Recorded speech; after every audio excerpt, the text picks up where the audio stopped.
Well, hello, virtual shipmates. Captain Doc here. And if you've been following my story, either from catching the prologue here on YouTube or if you've been with me for a while back on Facebook, Instagram, you know how this all started. I was diagnosed with stage 3B colorectal cancer and had to go through chemotherapy, radiation, surgery, more chemo, another surgery.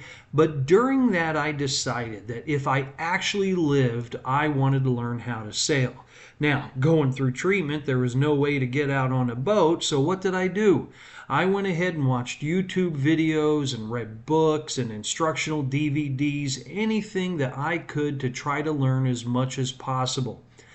Beat cancer, and my daughter Renee and I went on a victory over cancer cruise. And needless to say, what excursion did I sign us up for? You guessed it, I signed us up for sailing. And oh my goodness, when we were out there, boy, it hit me, and I knew that this is what I wanted to do.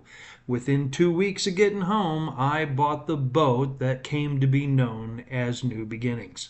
Quick note here, folks. I never expected to be putting together a YouTube channel, so most of this is still pictures almost done like a slideshow. I hope you don't find it too boring, but seriously, the Maiden Voyage was all about the story. I hope you enjoy. I got New Beginnings home in November of 22, and through no fault of the previous owner, she had been neglected for a little while. So I spent the winter just doing what I could, trying to get her cleaned up and a little bit more presentable, but I knew that the rest of the work that needed to be done was well above my skill level, and if I had any chance of getting her on the water in a timely manner, I needed to go ahead and turn her over to a pro. Started asking around, did not take long to realize the place to take her was to Mike Spurgeon at Spurgeon Yachts in Stockton, Missouri. I'll never forget the day in late June that I received a text from Mike that showed New Beginnings up on a trailer. I was overcome with emotion. I asked, does this mean she's ready? The next picture I received was New Beginnings sitting in her slip. I got in touch with Renee and let her know, hey, guess what we're doing this weekend? We're going sailing. And the maiden voyage of New Beginnings was on July 1st, 2023. But how did that first sail go? Now, for those of you that have followed us on Facebook for a while, you know that I was on the Splice the Main Brace podcast with Scott Titus. If you haven't heard that, you could search for it on Spotify or even go over to Sailing Psych on Facebook. It is one of the pinned posts.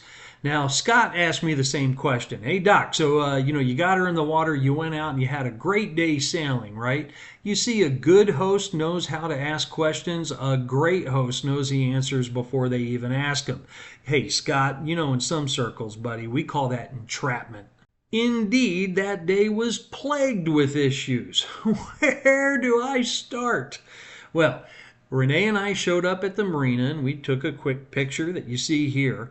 Then we went ahead and moved over to the sailboat parking, went ahead and stowed our gear, took that first picture aboard New Beginnings together.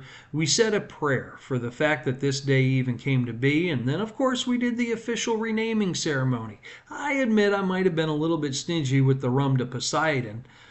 Man, maybe that's the problem. Well, but anyway, after that, we said a toast to Alex Rust. Folks, if you have not watched Chasing Bubbles here on YouTube, please do so. It was a huge inspiration to me. Live like Alex. We fire up the outboard, release the dock lines, put it into reverse, and ease out of the slip, when just then, the motor dies. And now I'm drifting rather quickly towards some really expensive looking boats as I'm trying to figure out, okay, just exactly how do I avoid causing any damage to anything but New Beginnings. I'm eventually able to get the motor running again, get it into forward and start moving our way out of the marina.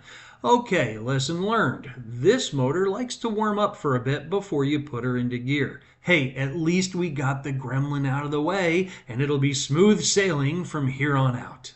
We get ourselves into the middle of the lake, and because I've done my research, I know to point the bow right into the wind before we hoist the main. Renee goes up and hooks the halyard to the head of the mainsail. I grab the halyard and I hoist, hoist, hoist, and all of a sudden it gets really easy to pull. Now, why is that? Oh no. Sure enough, that shackle let go of the head of the mainsail, and the halyard is now at the top of the mast. Okay, well, today's going to be headsail only. That's fine. That's fine. Hey, at least I'm sailing on my own boat. I've actually done it. And there it is. Me, the first picture, sailing new beginnings. Of course, headsail only, and now you know why. Well, right about then, Renee says, "Hey, Dad, there's water in the boat." Well, hey, look, sailboats leak, right? Especially one as old as New Beginnings.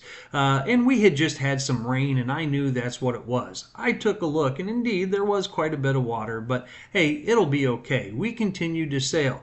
I went ahead and gave it a second look sometime later, and okay, there's more water.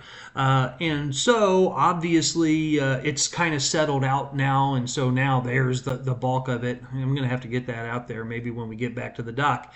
A little bit later, took a third look, and there's more water, and that's when I realized we're sinking. We're sinking. Of course, the first thing in my head was Jim Ramirez from Chasing Bubbles. Hey, coolest thing we ever did is sink this boat. Well, it was probably time to go ahead and kick up the motor and start heading back to the marina. My plan was simply to pull into the slip and let it sink there, and I'll figure out what to do later. At least I checked the box on this whole sailing idea. Didn't turn out the way that I thought it was going to. As I was pulling into the marina, though, a thought hit me, folks, with such clarity that I'm telling you, I don't think it came from me. I'll just leave it at that. But it was simply get in touch with Mike Spurgeon. And I shot him a message. He texted back almost immediately, then called me, told me exactly what to do, where to go, pump the water out of the boat, and he was going to meet us there. Went ahead and told him about the halyard too, but I was just happy to know that it looked like that we might be able to save New Beginnings. Well, we pull up to the pump out station, tie off, and get that thing working just as soon as possible. But Renee and I also created our own little mini bucket brigade and started bailing out New Beginnings the old-fashioned way. It looked like something from the movies. Well, within just a couple of minutes, here comes Mike, followed by his young son, Braden.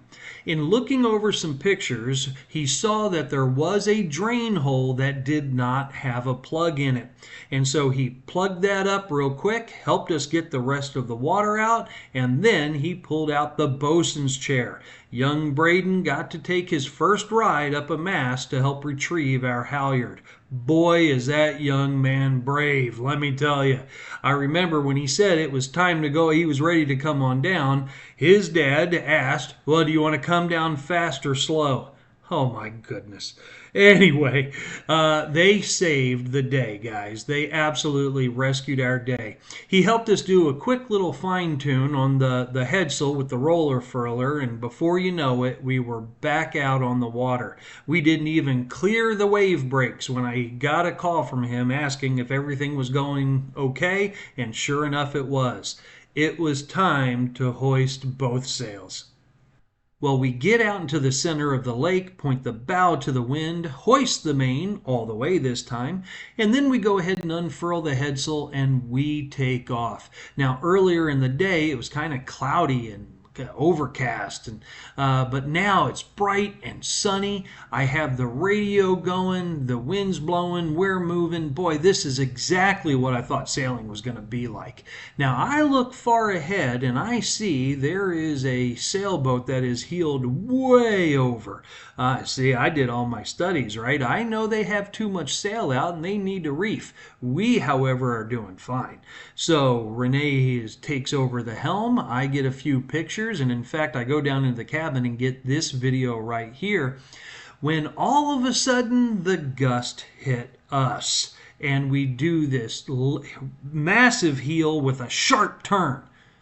what is she doing out there? I go back out into the cockpit and I say, Renee, what'd you do? She said, I didn't do nothing. What do you mean you didn't do nothing? You had to have moved the tiller or something. I didn't do nothing. I was holding it and it was hard to hold. And it's okay, well, let me take over helm for a while. And sure enough, we start heeling and it does a sharp turn again. Well, are we supposed to steer into it? No, nope, that didn't seem to do anything. Steer away from it? Nope, that's scary too. Okay, the sailors listening to this know it was weather helm. We were heeled so far that it was pulling the rudder somewhat out of the water to the point where we were losing our steering. What did I need to do? Ease off the main sheet, which I figured out the next day while looking at Sailing for Dummies. Oh, and let me add that Renee swears we actually heeled past 40 degrees. Now, you experienced sailors have done that plenty of times, but to a couple of greenhorns, oh, we were convinced we were going to get completely knocked down. So I think it's fair to say that Renee and I were feeling a little bit frazzled over all of the events from the day.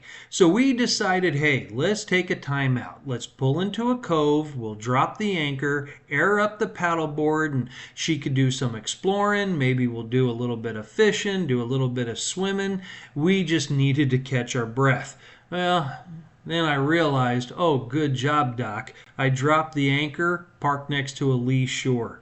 Now, if you don't happen to be a sailor, that means that the wind was blowing the boat towards the shore. And so, if the anchor drug, I might end up running aground. Fortunately, we got out of that situation without any problem, but I tell you what, I definitely remembered that lesson for the future too.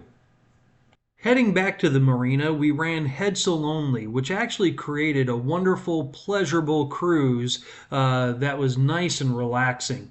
By the time we made it outside of the wave break, we went ahead and rolled in the headsail and fired up the engine. Don't worry, I let it warm up this time. We went ahead and made our way into the marina. Now, this was going to be my first time docking. Hey, actually, knock on wood, it went way better than I anticipated.